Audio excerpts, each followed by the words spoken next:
Lord, alam kong bibigyan mo ako ng blessing sa araw na ito. Panginoon, salamat sa bagong araw. Salamat sa bagong mga bagay na ibibigay mo sa akin.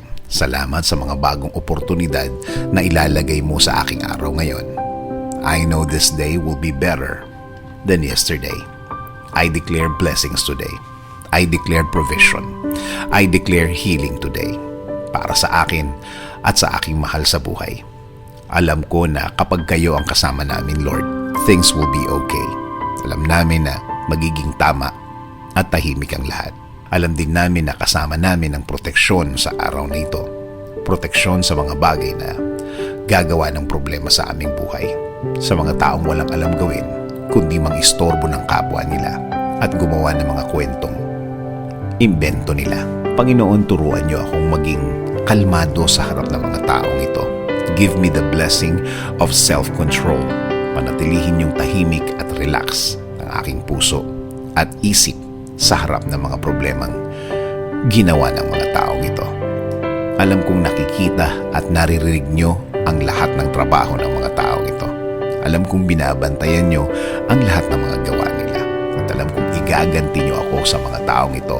At alam kong may timing nyo ang lahat. Sa ngayon, sa araw na ito, ako magko-concentrate. Sa araw na ito ako magfo-focus. Alam kong marireceive ko ngayon ang inyong kabutihan. Alam kong aalagaan nyo ako sa araw na ito. At alam kong mararamdaman ko ulit ang inyong blessings ngayon. Kahit na maging mahirap ang araw na ito, sa magandang plano mo ako titingin.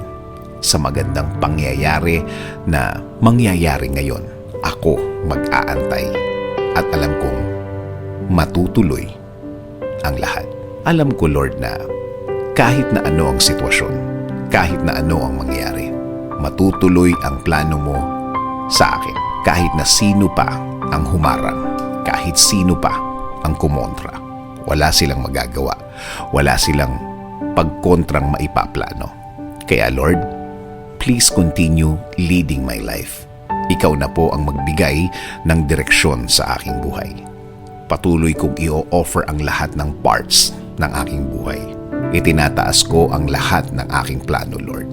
Ikaw na ang bahala sa akin at sa aking pamilya. Panginoon, ipinagdadasal ko din ang aking bayan, Lord.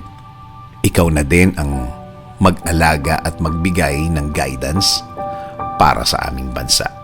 Ikaw na din ang magbigay ng wisdom para sa lahat ng aming leader sa bansa, para sila makapaglingkod ng tama sa lahat ng Pilipino.